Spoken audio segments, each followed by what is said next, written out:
Hello à tous, analyse de Chainlink, Link USDT 15e en top market cap, c'est une crypto qui existe depuis longtemps, 2017 depuis sa création. Après elle listait sur Binance je crois en 2020 ou un truc comme ça. Donc c'est une bonne crypto globalement. Ici ce qui m'intéresse de voir c'est déjà un petit peu ce que disent les gens. Là. Ça on s'en fout, ça on s'en fout, ouais.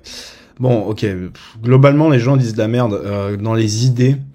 Les gars, faites attention, hein, ça c'est vraiment léger. Vraiment léger, il y a rien d'intéressant.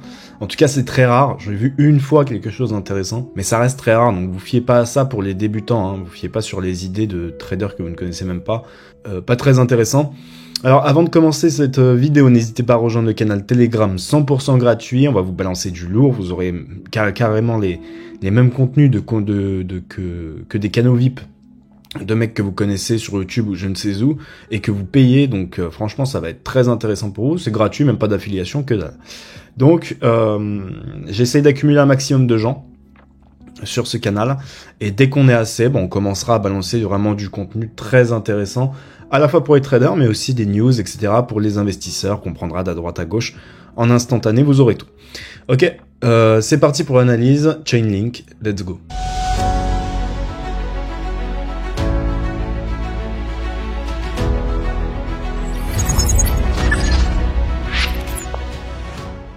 Ok, on se retrouve sur la charte de Chainlink. Alors ici, c'est plutôt simple, hein, franchement, il n'y a pas grand-chose à dire. Alors, d'un point de vue long terme, il y a deux possibilités, c'est ça qui me dérange peut-être un petit peu plus. D'un point de vue long terme, alors, il y a deux options. Soit on considère ça comme un flat et on vient péter le top, d'accord, directement. C'est une possibilité. Soit on considère ça comme une A, ce qu'on va chercher ici, c'est une B, obtenir une C, et ensuite le up, ok, si je me mets en logarithmique, vous aurez une meilleure vision un petit peu de tout ça. Voilà. On pourrait avoir ceci. On pourrait avoir ceci qui pourrait se matérialiser, venir chercher ce high. Il doit y avoir de la liquidité ici. Mais une fois cette liquidité prise, je ferai très attention si j'étais vous. Je prendrai des profits, ok, parce que on risque d'effectuer peut-être un nouveau plus bas pour un flat, pour une vraie correction, un petit peu à cette image-là. D'accord. Ici, on a eu un flat. Alors, attendez, non, on a eu un expanding ici. Voilà, on a eu un expanding, mais ça peut faire à peu près la même chose. Donc, vigilance et puis voilà. On a eu notre phase d'accumulation, donc ça c'est ok, très belle accumulation. On a fait tac, range, prise de liquidité, départ, ok. C'est un pattern wick-off, ok, on a un pattern wick-off là-dedans qui s'est fait un petit peu moins, on va dire moins institutionnellement. Enfin, c'est pas ce que vous apprenez sur les papiers, sur le papier finalement, mais c'est une schématique wick-off très claire. Donc là-dessus, il n'y a pas de problème. Donc on est sorti de cette accumulation, on a tapé cette résistance, donc on est toujours dans un range entre deux résistances maintenant. Vous voyez qu'on a la résistance de la Q et la résistance qui se situe là. Alors, prise de liquidité, c'est normal qu'on corrige. Ok, on a pris ces lots-là, ces highs-là, pardon. C'est normal qu'on corrige derrière, ça arrive très souvent, il n'y a pas du tout de quoi paniquer. Ceux qui ont déjà du Link et qui ont acheté par exemple dans la zone d'accumulation, c'est parfait. N'oubliez pas que la zone d'accumulation, ici, c'est les investisseurs qui se placent là. Pour tous les traders comme moi, on se place ici, d'accord? Donc là, c'est un petit peu ce qu'on va voir. Très clairement, ici, hein, en interne, ce qu'on va attendre, c'est tout simplement un flat, ok? On a eu ce drop-là, ok? Donc, ici. Tout ça, je considère ça comme une B, ok? Et j'aimerais bien que cette B aille plus haut. Et derrière, ce qu'on va attendre, c'est une C. Hop, je reviens en daily. Voilà, c'est vraiment ça que j'attends. C'est vraiment ça que j'attends sur Link. Alors, est-ce qu'on a une zone peut-être d'intérêt? Ouais, on a cet order block là. Ici, ça manque un peu de business, donc ça c'est tant mieux. Ok, ouais. Donc on a cet order block là. Pourquoi pas placer un ordre ici sur ces niveaux-là? Vous voyez qu'on a du volume. On a du volume dans cette montée, donc c'est une zone qui sera défendue. Order block, je le place. Ok, je viens ça pour éviter de vous plomber la charte. Je viens ça aussi. Ok. Donc, maintenant qu'on sait ça, ce qu'on va regarder, c'est aussi peut-être une confluence avec notamment une buy zone. Ouais, vous voyez qu'on a la buy zone là. Donc, si on doit obtenir et affiner peut-être l'entrée, on aurait notre buy zone qui se situerait entre là et peut-être même la résistance en dessous. Voilà. Je pense pas qu'on irait plus bas. C'est une possibilité, évidemment. Hein. On a une zone d'intérêt plus forte en bas, qui serait plus proche de cette résistance. C'est une possibilité, mais vous voyez que... Bon, quoique si, on a un petit peu de déséquilibre là. Ok, donc première entrée, ce serait là. Je vais vous en mettre 2. On sait jamais. Je vais vous en mettre 2, on sait jamais, parce que j'en fais pas souvent des analyses sur les altcoins, j'en fais une fois, donc autant que vous ayez toutes les informations. Deuxième zone d'intérêt, ce serait ici. D'accord, un combo entre la résistance et un deuxième OB. Ok, donc je vous le mets là. Donc si ça continue à drop, vous en faites pas, on a un déséquilibre sur cette zone-là, on le voit bien sur les volumes. Ici, ok. Déséquilibre, imbalance qui est là. Ok, très bien. Donc là, on a toutes les informations. Ok. Donc première zone, honnêtement, c'est la zone que j'ai filtrée ici. Buy zone. Si on a un flat, franchement, c'est ça qu'on va viser. On va pas viser plus bas. Dans le cas où cette zone lâche et qu'on continue à drop, dites-vous que l'objectif sera probablement de venir combler ce déséquilibre qui se situe là, donc l'imbalance, et probablement, hop, combler les déséquilibres, taper dans l'order block et partir. Donc on pourrait avoir une C un petit peu plus prolongée, c'est une possibilité. Donc n'ayez pas peur si vous voyez ça, mais globalement c'est 2 entrées.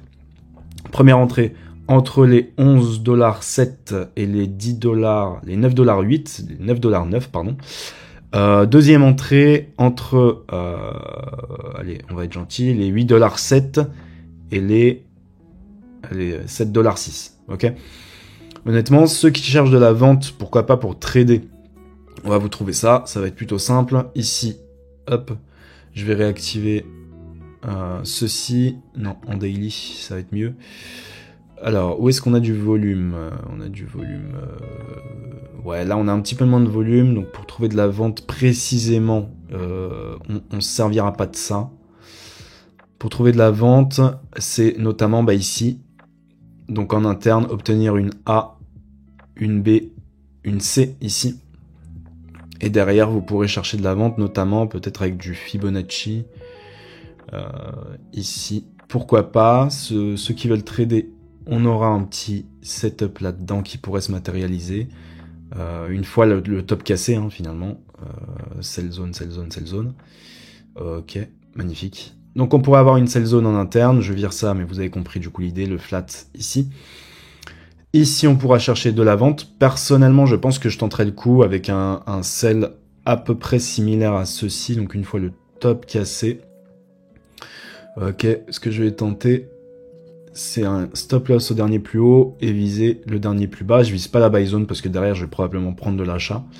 Derrière ici, comment vous pouvez gérer la chose pour les traders uniquement, hein. Les investisseurs, vous prenez pas la tête, on est dans une entrée pro. Si vous n'êtes pas entré là, essayez d'entrer au meilleur prix sur ces zones-là, mais globalement, on reviendra pas sous cette accumulation, du moins avant d'avoir fait la prochaine accélération de l'alt season. Donc là-dessus, vous pouvez être safe, du moins les investisseurs, ok. Les traders, ici, ouais, comment vous pouvez vous organiser? Ça va être simple, vous pouvez à la limite, avec pas forcément énormément de leviers. Ceux qui veulent tenter des trades avec du levier, etc., ça va être différent. Ok, va vraiment falloir des setups en interne. Ceux qui s'en foutent et qui mettent du levier 2, du levier 3, donc des investisseurs en perp finalement, c'est un petit peu la même chose. Vous pourrez avoir quelque chose qui pourrait s'apparenter à ça, ouais, levier 2 max. Donc une entrée dans cette buy zone là et un deuxième ordre finalement dans l'OB ici. Pour targeter, voilà, vous renforcez votre position et puis même stop loss finalement. Et du coup vous avez 2 trades, hop, ici. Et vous pouvez au fur et à mesure, en fonction des entrées, renforcer votre position pour partir derrière. C'est une possibilité, c'est une façon de manager par exemple ces entrées. Pour ceux qui tradent avec du levier supérieur à 2, il va falloir attendre ici, voir si on a un setup, si on a une réaction, etc. Si on n'a rien et que ça continue à couler, on attendra ici et puis vous aurez au fur et à mesure une réaction, un petit flat en interne, vous trouverez quelque chose et puis vous tenterez le coup. Ok ? Grosso modo, moi ce que je vais viser, c'est uniquement ce flat là dans un premier temps. Pour l'instant, j'ai aucun signe qu'on va aller en dessous, à part le déséquilibre. Ok, déséquilibre qui doit être pris en compte évidemment. C'est tout. C'est tout, vraiment, on est dans la zone professionnelle, donc là, évidemment, on parle de traders pro qui vont s'intégrer là-dedans, qui vont rentrer en position. C'est l'entrée professionnelle, c'est ce qu'on a sur ADA, sur AVAX et sur beaucoup de cryptos qui sont plus ou moins stables, contrairement à des cryptos peu capitalisés, etc. Donc là, on est plutôt safe sur des trades plutôt safe. Et on pourrait targeter finalement simplement, je vous mets un trade, mais vous avez compris l'idée. On pourrait targeter du 200%. Si vous pensez que Link est capable de venir péter le top, etc., ça pourrait faire à peu près du 300% si on rentre à peu près sur ces zones-là. C'est pas mal. Et puis après, vous laisserez le reste en price discovery. N'oubliez pas quand même de prendre des profits ici. Alors, je vais vous donner la zone. Prise de profit ici. D'accord. Je pense que ça devrait être obligatoirement votre TP1 dans le cas d'un regular flat en logarithmique. Sell zone ici. Ok, on fait attention dans la sell zone. Une fois ce top cassé, liquidité prise et que vous êtes dans la sell zone, prenez des profits et laissez le reste tourner à la limite si vous voulez pas tout sortir. Investisseur comme trader, là je m'adresse aux deux personnes. Prenez des profits là, très important, aux alentours des 43$ et 34$. Et ensuite vous pourrez évidemment laisser le reste tourner si vous n'avez pas envie de louper quelque chose. Ok, c'est plutôt simple. Derrière on fait gaffe, une fois dans la sell zone, on fait gaffe à encore un drop pour un plus gros flat, ce qui est une possibilité. Ok, donc mieux vaut se protéger, mais grosso modo, on pourrait... Chainlink est une crypto plus ou moins croissante, hein, donc on pourrait faire de nouveau plus haut. Après, c'est libre à chacun, vous avez vos propres avis sur les cryptos. Moi, j'ai la mienne, j'ai ma gestion de risque, je sais que je sortirai 50% de ma position dans la sell zone et que le reste je laisserai tourner parce que j'aurais déjà fait des profits. Ok, vous mettez en break-even évidemment, pas de pertes, on limite à mort les pertes, on rentre pas à découvert, etc. C'est pas du tout l'objectif et on reste sérieux. Voilà, pour le Chainlink, je pense que je vous ai à peu près tout dit. Vous avez un petit peu toutes les informations. N'hésitez pas à revoir la vidéo si ça allait un petit peu trop vite pour vous, pour essayer de voir un petit peu comment vous pouvez vous organiser par rapport à ça et par rapport à ce que je vous ai dit. N'hésitez pas également à me donner votre avis sur Chainlink. Est-ce que vous pensez que c'est une crypto qui va péter le top ou non? Et puis, voilà. Donc voilà, c'est tout pour cette vidéo. J'espère en tout cas qu'elle vous aura aidé. N'hésitez pas à me dire quelle crypto vous voulez que je vous analyse prochainement sur cette chaîne. Et puis ce que je vous dis, c'est faites attention à vous sur les marchés financiers. À la prochaine. Ciao.